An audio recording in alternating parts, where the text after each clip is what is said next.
everybody, my name is Anri and welcome to my YouTube channel.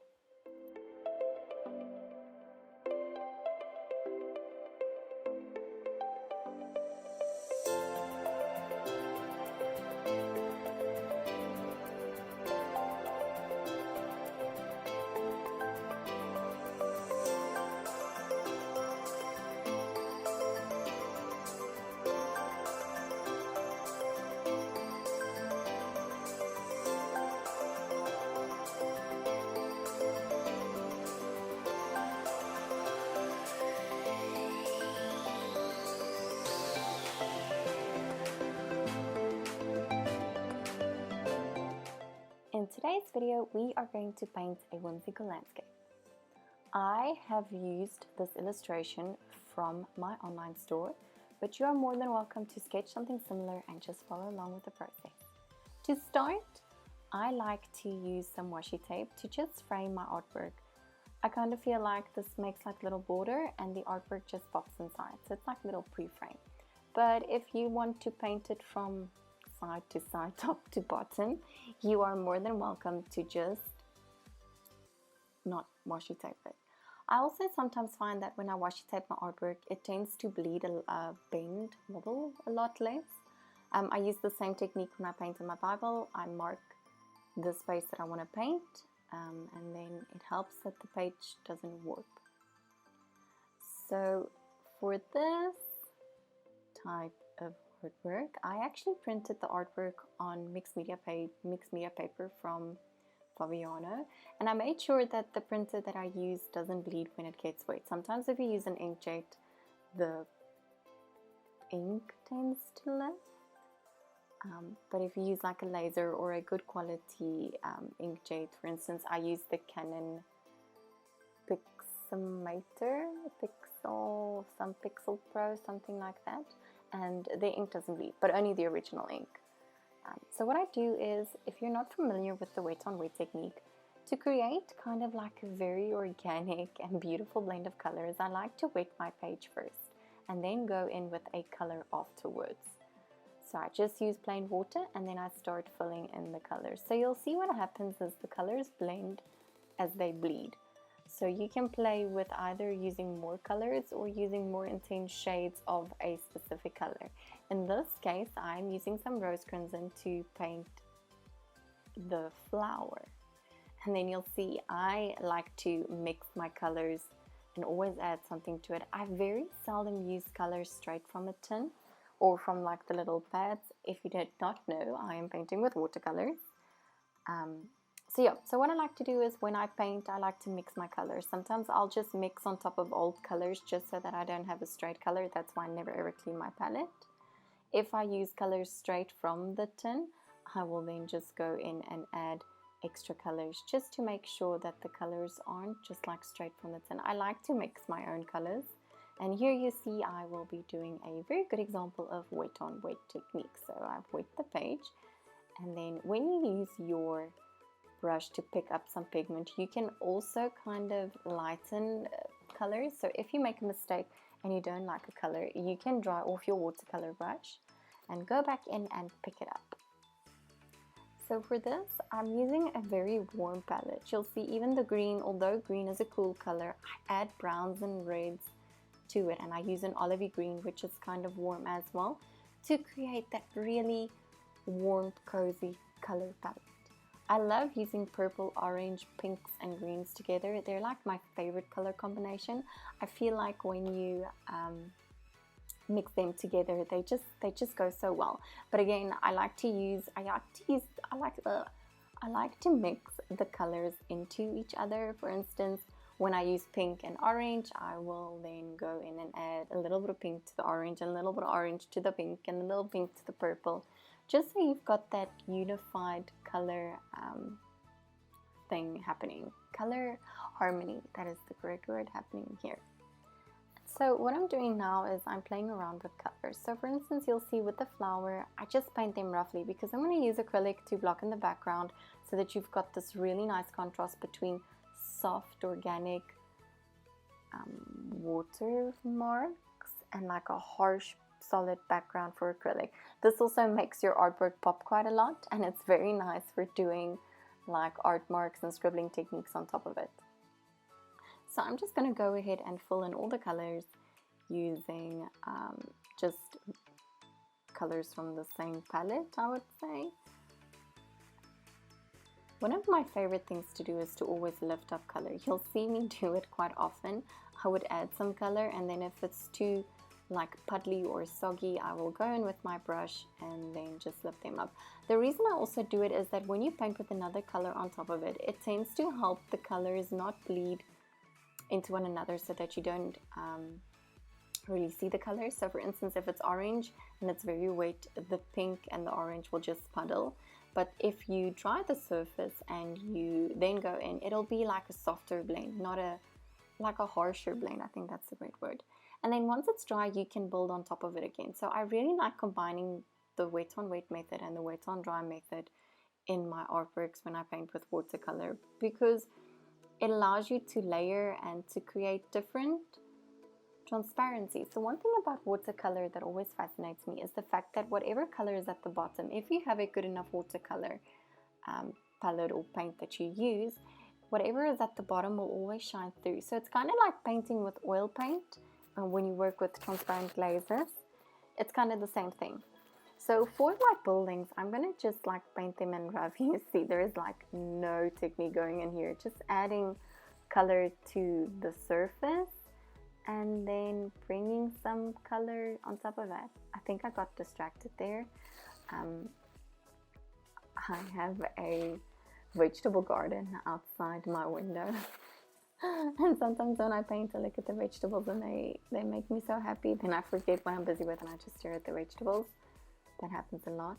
And so as you can see, I'm literally, instead of mixing the colors on the palette, because the surface is wet, I kind of just blend the colors there. One of my favorite things to do is also to just really play around with colors. Sometimes what I'll do is I will pick up some colors and then, oh yeah, that's me shaking my paint. I will then pick up some colors and I will just play around. So what I like to use for my backgrounds are the deco art paints, because they are matte paints and they are really nice to work on top with. So you can, for instance, use various other mediums on top of the deco art paint. But as I painted here, I soon realized that this was not the deco art one. This is the gloss enamels, and they're a bit shiny, and I do not like shiny paint when I combine acrylics with watercolors. So you'll see, I mean, like, oh yeah, that's the gloss enamels. So what I'm going to do is I'm going to just like continue painting here until I decide this is not the look that I'm going for, and I'm going to find another paint. So I really like the deco art paints because, as I said, they, I think this is baby blue from deco art, just the normal Americana, it's not the gloss enamel ones. And you can see immediately the difference as well. So the deco art paints cover really well. You don't actually sometimes even need to go in with a second layer. That's why I like them, and they dry super fast, super solid. And one of the reasons that I also really like to paint with this paint is because when they paint on the surface, they level out. You don't get like marks, for instance, with a thick acrylic. It's just like my favorite paint in the whole wide world, and I think I've got like a million colors. And this year I'm trying to not buy like a crazy person. So I'm trying to use the colors that I've already got, and it also forces you to create interesting color combinations. So if you are like me, a serial paint shopper, I want to encourage you to maybe be more mindful of the colors that you buy and just use what you have and start mixing colors. I love mixing colors because when you mix colors, you kind of learn color reactions. For instance, if I want to make a green that's very sweet, very like bright, if I want to neutral it down, I would either add a little bit of red, but I like to really add Van Dyke brown. That's like my favorite color to neutralize a green. And I would even add Van Dyke brown to pinks or purples if I feel like the pink is too pink and I want it to be more like a dusty rose color, or if the purple is too violet, maybe to have it more mauvey, I would add some brown. I use this exact same technique when I mix paint. with watercolors, for instance, if I have a green, I would add brown. In actual fact, color theory states that you need to add the opposite color, but I've got certain color schemes and certain color palettes in my head that I know that I really like, and I just go in and mix intuitively, and that comes with time. The more you mix, the more intuitive it becomes. But yeah, I'm going to just speed this last part up because this is tedious painting, going into all the little nooks and everything. So I'll be back just now. Okay, bye.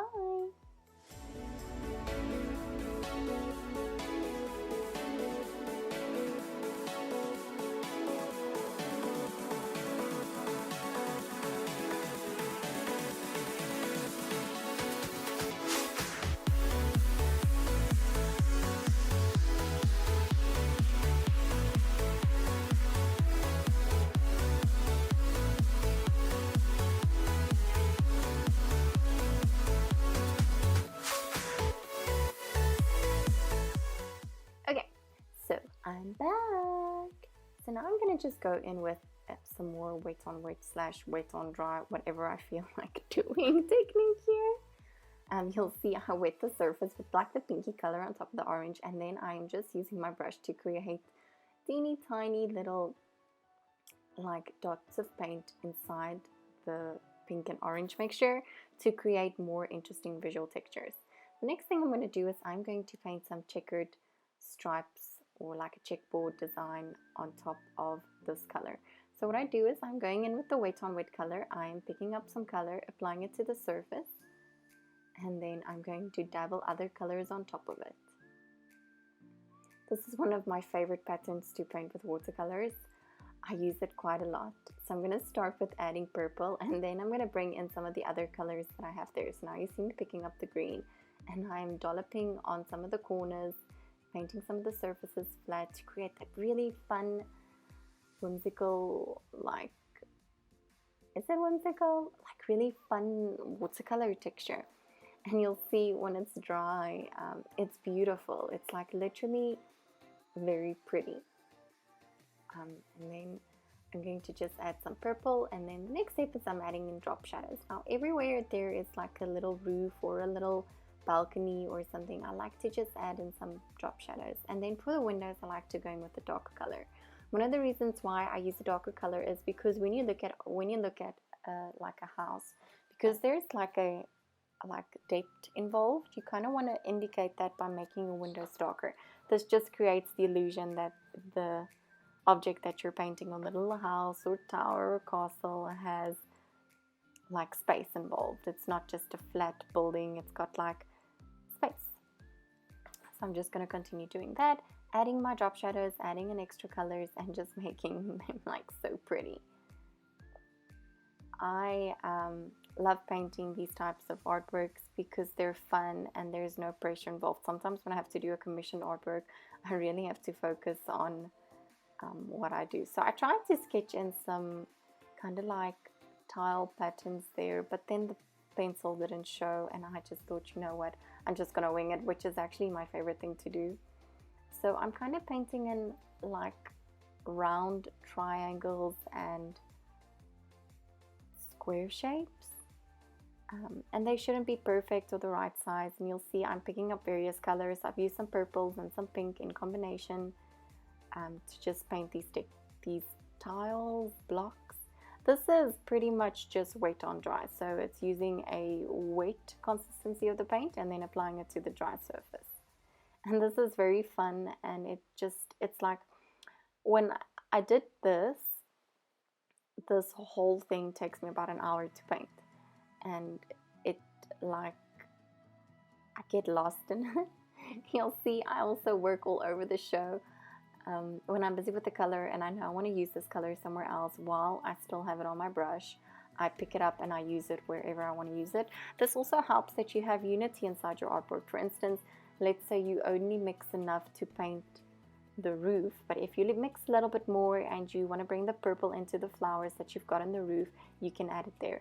That's also very important, why I always suggest you learn how to mix colors. For instance, because if you've mixed the color once and you kind of want to mix it again, you know which colors you use to mix your color. you can also just argue that why don't I just use the color straight from the tin, thinking about it now, but you don't get the same interesting type of colors. You'll see when I mix colors, I basically, every time I paint, I always use a certain range of colors. I don't really venture too much from this palette in any case. So I know the colors that I like, and I know how to use them, and I know how to mix them. And that's something that comes with time. So the more you paint, the more you play with color, the better this process gets. So another thing that I like to do is I like to add darker shades into my flowers. This again just adds that little three-dimensional effect, and it just makes it fun. So I'm just darkening some of the windows to make sure that it's really nice and dark, so that I get that texture and that depth and that detail that I want. I can do this for hours. I can literally sit and faff over these artworks for hours. Sometimes when I sketch these pictures, I sketch them for 3-4 hours, and then I would paint them, and that's like a whole day for me.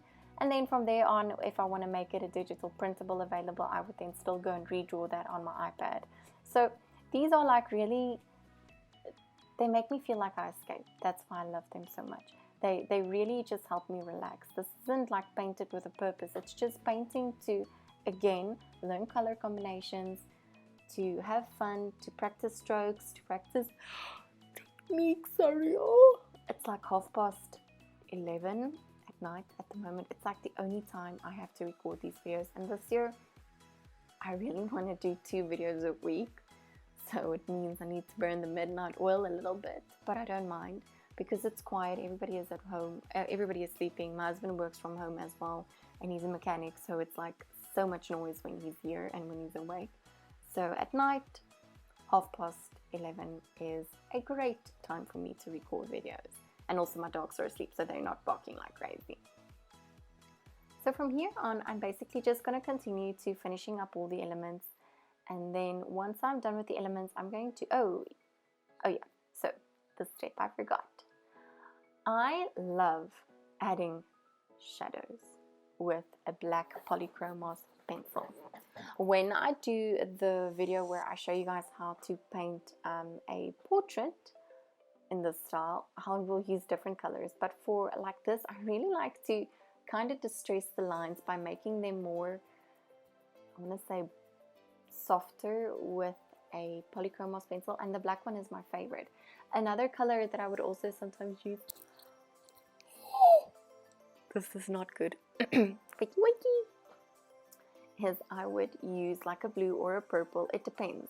It actually depends on the artwork. So I know, like for instance with orange, green would look very nice, but I am happy with the black. So I'm just using my little Faber-Castell pencil to just neaten up the lines. You'll see that it immediately makes the lines pop. And then I'm just going to continue this, and then I'm going to speed this part up, and then when we can start, once this is done, we can start using the white calligraphy pen to add some white details. This is my favorite part, because that pen makes so much difference to the artwork, you have no idea. So I'm going to speed this up, and then I'll be back shortly.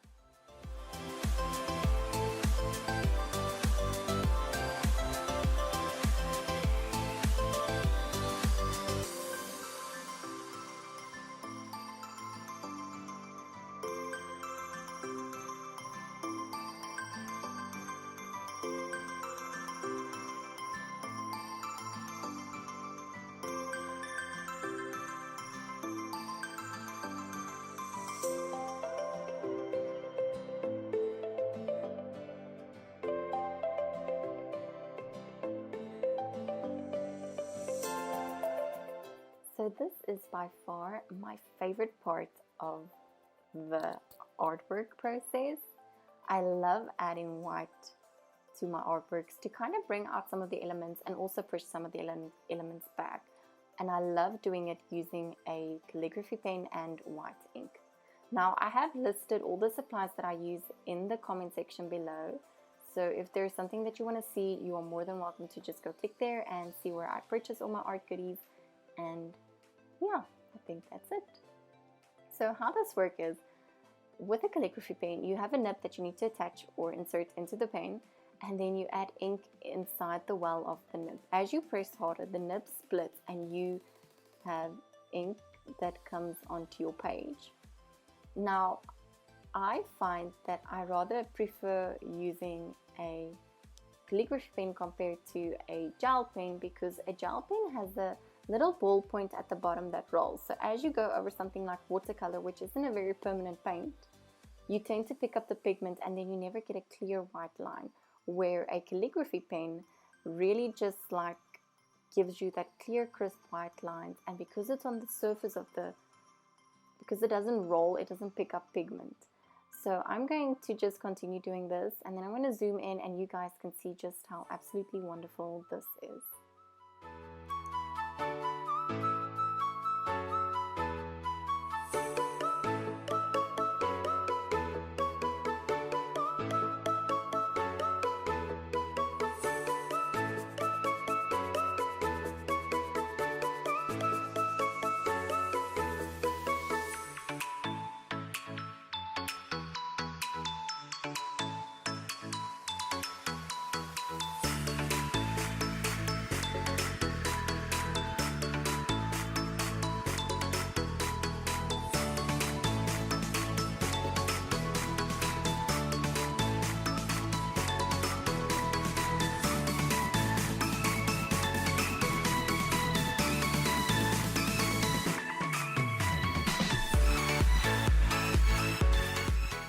So as you see, while I use this pen to create art marks, I just use kind of organic shapes that really fit into the illustration already. For instance, like flowers, adding leaves, repeating triangles inside the little square shapes, and just making it very like whimsical and fun, and flowers, and adding doodles, and not really paying attention to how perfect it is, just really having fun. This is very good for de-stressing and it like helps with anxiety. So if you're an anxious person, get a calligraphy pen and do some art marks. I kid you not, it is so therapeutic. So as you can see, I just used some more watercolor paints just to neaten up some of the areas that I didn't like. I went in and added little extra art marks on the leaves to really make it fun. In the flowers, to distinguish some of the petals, I added like polka dots and more stripes, again to just contribute to that whole doodle effect. And then I also like to just go in and go crazy with the white, add little crosses, and just go crazy. You'll see on this petal, on the flower that I'm currently busy with, the petals has little darker purple lines on it. I used a watercolor brush marker to just draw on top of the watercolor pencil, and because these two mediums are basically the same types of mediums, they actually complement each other very well. And for instance, if you want to add like extra detail that's too fine for a brush, you can also just add watercolor pencils on top of your watercolor paint, or you can add watercolor brush markers. These just really give good visual interest to your artwork. I think a lot of times when I paint, I really think, how can I make this more fun? How can I add something that just makes it different? Little marks like these just like kind of give the artwork more life. It's not just flat paint and lines. There's like fun things happening there. So this is just me. I spilled ink and I'm cleaning it up because I forget to close the lids. Do you even know how many times I've pushed paint over? So yeah, that's just me going about adding a lot of doodly things to this page.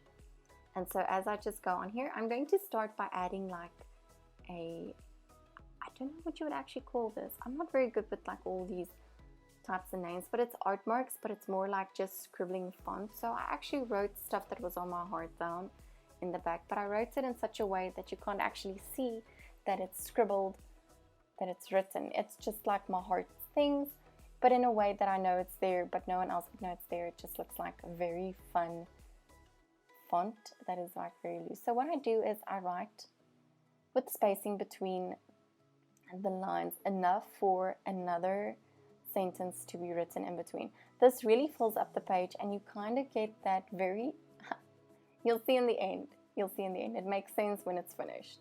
So I just go on with that until I have filled the whole page. Here you see me using a little think it's like a dripper or a, I don't know what you call it in Afrikaans, in English. I don't even actually know what you call it in Afrikaans. I think in Afrikaans it's called a pipette, so I'm not sure what you use it for, but I add my ink into those bottles. They don't spill as much, and you have a lot of control over the amount of ink that you put on your nib, because sometimes I feel like if you just dip your nib into the pot, unless you don't know how much ink to use, you kind of make like little blotches everywhere. This thing is moving so much in the frame as I look at it now because of all the fine lines. But I'm going to zoom in now, and then you guys can see what I mean. These types of artworks, I also really sometimes feel like, you know, you should just not want it to be perfect. I am a very bad perfectionist when it comes to my work. And when I create portraits or little illustrations like these, they're like my time to just pause and have fun. So here I make scribble marks, I use bright colors, I add gold, I go OTT. And that's kind of what I would encourage you to do as well, is when you paint this, to not try and be perfect. You'll see, like, even when I start, I paint over the lines, so already I am like just letting go. Like Elsa said, let it go. It's my daughter's favorite movie, so I watch a lot of Elsa. And so you can see, like, just those scribbling marks, it just filled up the blank. So although you've got this solid blue background, you kind of get this art marks that just links it to the watercolors. And I just want to tell you guys something, that if you decide to get a calligraphy pen, always clean it afterwards. I just feel like it is very expensive and it makes your lips last longer. So if you are still here after 26 minutes of watching this video, well done.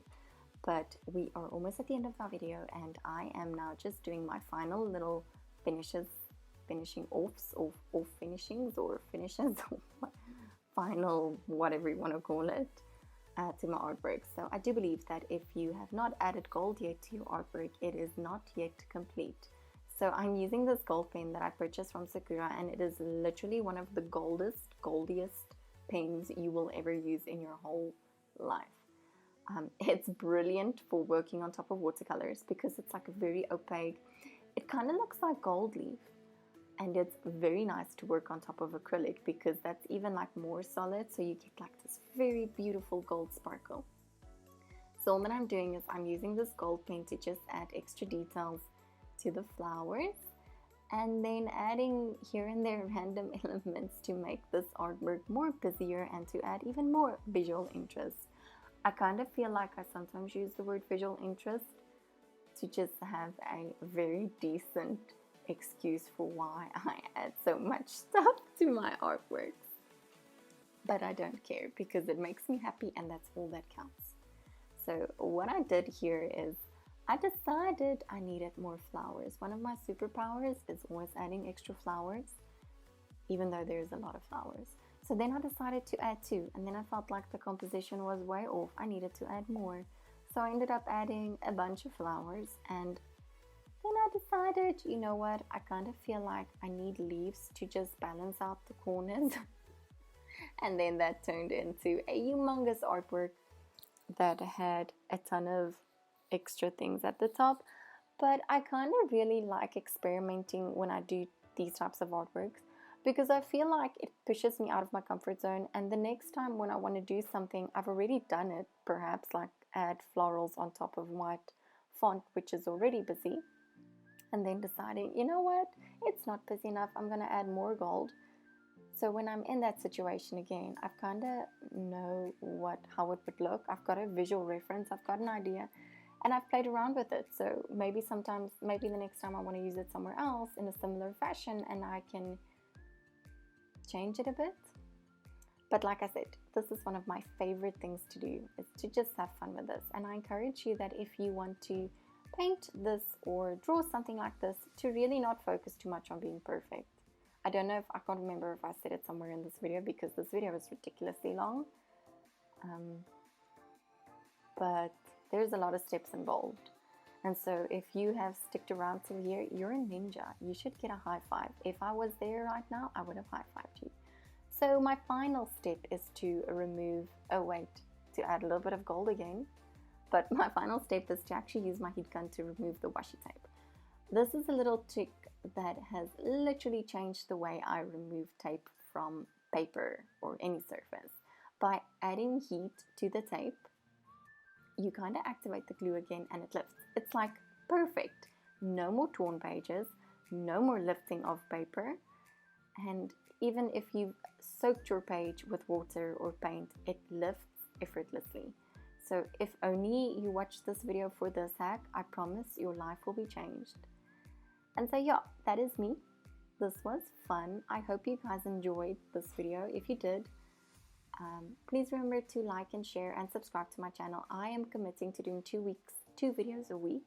One would be art-based and the other one is faith-based. So if you do Bible journaling or you like Bibles, stay tuned for the second video this week. Or the first video will always be an art video and the second video will be a Bible journaling video or Bible related video. But I hope you had fun, and remember, your artwork is not done until you've added your name. I made mine with a flower. My eye gets a flower. So this is just some shots of my final artwork. I hope you enjoyed it. Don't forget to like and share. Subscribe. Okay, bye.